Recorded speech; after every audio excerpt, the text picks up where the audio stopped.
Goshamahal MLA అభివృద్ధిని ఇక గాలికి వదిలేసి ధర్మం పేరు మీద డబ్బులు దండుకుంటున్నారని గోషామల్ కాంగ్రెస్ నేత బద్దం సతీష్ గౌడ్ ఆరోపించారు. బీఆర్ఎస్ బీసీలు చిన్నచూపు చూస్తుందని చెప్పారు. గోషామల్లో గెలిచే అవకాశం ఉన్న బీసీ సామాజిక వర్గానికి బీఆర్ఎస్ టికెట్ కేటాయించకపోవడంతో తాను పార్టీ మారినట్లు తెలిపారు. ఇక ఎన్నికల్లో గోషామల్ నుంచి కాంగ్రెస్ అభ్యర్థిని అత్యధిక మెజార్టీతో గెలిపించుకుంటున్నామని సతీష్ గౌడ్తో మా ప్రతినిధి హరీష్ ఫేస్ టు ఫేస్. ప్రస్తుతం మనతో పాటు బద్దం సతీష్ గౌడ్ ఉన్నారు. సరే, ఎందుకు బీఆర్ఎస్ పార్టీని వీడి కాంగ్రెస్ పార్టీలో చేరడానికి ప్రధానమైన కారణం ఏంటి? ముఖ్యమైన కారణం, నేను బీఆర్ఎస్ పార్టీ నుండి కాంగ్రెస్ పార్టీలోకి రావడం. ఈ గోషామల్ నియోజకవర్గం విచిత్రమైన నియోజకవర్గం. ఎంఐఎం, బీఆర్ఎస్, బీజేపీ మూడు మ్యాచ్ ఫిక్స్ లో భాగంగా ఒక డమ్మీ క్యాండిడేట్ కు టికెట్ ఇవ్వడం జరిగింది. నేను అనుకున్న ఒక బీసీ వర్గానికి టికెట్ ఇస్తారేమో అని చెప్పి, కానీ టిఆర్ఎస్ పార్టీలో బీసీ వర్గానికి టికెట్ ఇచ్చే అవకాశం కనబడలేదు.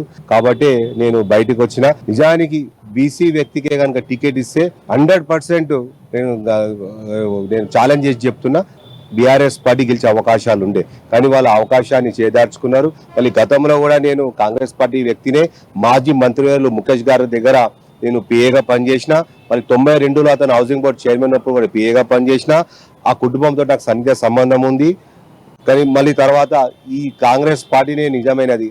ఏదైతే పబ్లిక్లలో కూడా ఏదైతే 6 స్కీమ్లు ఏదైతే ఉందో అది ప్రస్తుతం ఆ పబ్లిక్ లో చాలా వైరల్ అయింది. ప్రజలు నమ్ముతున్నారు.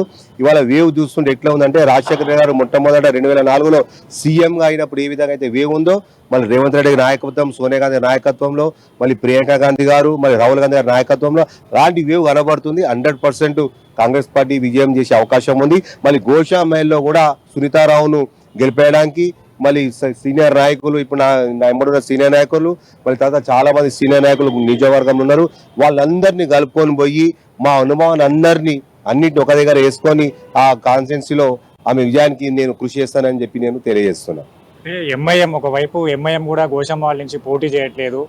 ఇక్కడ బీఆర్ఎస్ సంబంధించి కూడా పథకాలు మమ్మల్ని గెలిపిస్తాయి, గోషామల్ సంబంధించి కూడా అనేక అభివృద్ధి జరిగిందని బీఆర్ఎస్ నేతలు చెప్తున్నారు. నిజానికి అభివృద్ధి చెప్తే సిగ్గుపోతుంది. రాజాసింగ్ ఏమో ధర్మం అంటాడు. ధర్మం అని చెప్పేసి ఒక గుడి కట్టలేదు, ఒక గోపురం కట్టలేదు, మళ్ళీ ప్రజల శ్రేయస్ కోసం ఒక యాగం చేయలేదు. ఎంతసేపు ధర్మం పేరు మీద డబ్బులు దండుకోవడమే తప్పిస్తే నిజానికి కేంద్రంలో ప్రభుత్వం వాళ్ళది ఉన్నది. నేను ఒక మంత్రి గారు పిఏగా చేసినా కాబట్టి అనుభవపూర్వకంగా చెప్తున్నా. తలుచుకుంటే సెంట్రల్ నుంచి కూడా ఫండ్ తీసుకొని రావచ్చు, స్పెషల్ ఫండ్స్ కింద డెవలప్మెంట్ కోసం. అది చేయలేదు. ఆ చదివిన బీఆర్ఎస్ నాయకులు ఇవాళ క్యాండిడేట్ అని చెప్పుకుంటున్నా. నందుబిలాల్ వ్యాస్ గారు ఇన్ఛార్జ్ అని చెప్పుకుంటాడు.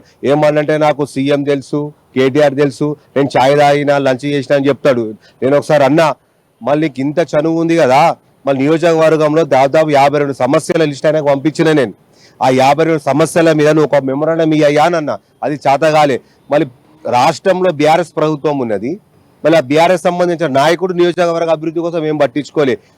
ఏం అభివృద్ధి జరిగినా కానీ గతంలో మాజీ మంత్రివర్యులు ముఖేష్ గారి హయాంలో జరిగిన అభివృద్ధి తప్పిస్తే ఇప్పటివరకు ఎలాంటి అభివృద్ధి లేదని చెప్పేసి నేను, మీరు కావాలంటే మీరు సర్వేలు కూడా చేసుకొని పబ్లిక్ ఇంటర్వ్యూలో తీసుకొని కావాలని చెప్తారు. మాజీ మంత్రి ముఖేష్ గారు ఆయనలో జరిగిన అభివృద్ధి తప్పిస్తే ఎవరు అభివృద్ధి చేయాలి. ఒక ఆయనేమో ధర్మం అంటాడు, ఒక ఆయనేమో నాకు ఆయన తెలుసు ఈయన తెలుసు అంటాడు. ఆయన ఆఫీస్కి వెళ్ళి బయటికి వెళ్ళాడు. ఇవి ఇద్దరు బూటకమోలే. 100% ప్రజలలో వాళ్ళు పలుకుబడలేదు. కలిసికట్టు మేము అందరం పనిచేస్తాం.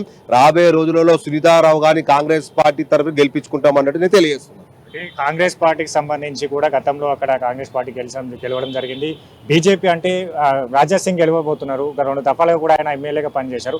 ఎట్లాంటి అభివృద్ధి జరిగింది అక్కడ ఎమ్మెల్యేకి సంబంధించి? స్థానికంగా ఎట్లా ఉంది? ప్రజలు ఏం కోరుకుంటున్నారు, ఏం మాట్లాడుతున్నారు? రాజాసింగ్ గారికి నేను ఛాలెంజ్ చేస్తున్నా, నువ్వు ఎమ్మెల్యేగా 2 టర్ములు జరిగినావు కదా, ఏదైనా ఒక స్పెషల్ ప్రాజెక్టు పట్టుకొచ్చినవా?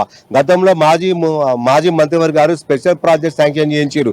మన దత్తాత్రేయ నగర్ దగ్గర పెద్ద ఓవర్ ట్యాంక్, గౌలిగూడలో మినీ ఓవర్ ట్యాంక్, మళ్ళీ నియోజకవర్గం ప్రతి డివిజన్లలో కొత్త కమ్యూనిటీ హాళ్ళు, మళ్ళీ అంతేకాకుండా మళ్ళీ సబ్ స్టేషన్లను చేయించడం జరిగింది, రోడ్లను చేయడం జరిగింది, కొత్త పైప్ లైన్లు వేయించడం జరిగింది.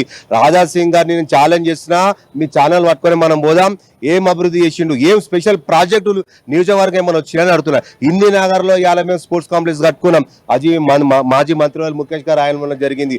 పెద్ద ఓవర్ ట్యాంకు కట్టించుకున్నాం. అది మాజీ మంత్రివర్యుల వారి ద్వారా జరిగింది. ముఖేష్ గారు కాంగ్రెస్ ప్రభుత్వంలో చేయడం జరిగింది. గౌలి కూడా సెంట్రల్ లైబ్రరీ పక్కన ఒక మినీ ఓవర్ ట్యాంక్ నిర్మాణం చేయడం జరిగింది. అది కాంగ్రెస్ ప్రభుత్వమే చేయడం. ఇప్పుడు ఈయన స్పెషల్ ప్రాజెక్ట్ ఏమైనా శాంక్షన్ చేస్తే నేను బట్టలు ఇప్పి నేను గోషామాయి నియోజకవర్గం మొత్తం తిరుగుతా. రైట్. గోషామాల్ సంబంధించి కూడా ఇక్కడ బీజేపీ ఎమ్మెల్యే రాజా సింగ్ 2 పర్యాలు కూడా ఎమ్మెల్యేగా కొనసాగుతున్నారు. స్థానికంగా అభివృద్ధి కార్యక్రమాలు చేయకపోగా కూడా ఇక్కడ బీఆర్ఎస్ బీజేపీ మ్యాచ్ ఫిక్సింగ్ లో భాగంగా ఎంఐఎం అక్కడ పోటీ చేయట్లేదు. కాంగ్రెస్ పార్టీ అభివృద్ధి కార్యక్రమాలు చేసింది. గతంలో ఏదైతే మాజీ మంత్రి ముఖేష్ గౌడ్ ఉన్నప్పుడు కూడా అవే కార్యక్రమాలు ఇప్పటి వరకు గోషామాల్ కాన్స్టిట్యున్సీకి సంబంధించి జరుగుతున్నాయి. కాంగ్రెస్ పార్టీతోనే అభివృద్ధి జరగబోతుంది. అక్కడ ప్రజలంతా కూడా మార్పు కోరుకుంటున్నారు. అక్కడ కాంగ్రెస్ ని గెలిపించబోతున్నారని కూడా సతీష్ గౌడ్ చెప్తున్నారు. కెమెరా పర్సన్ మనోజ్తో కలిసి హరీష్, అమ్మా న్యూస్, హైదరాబాద్.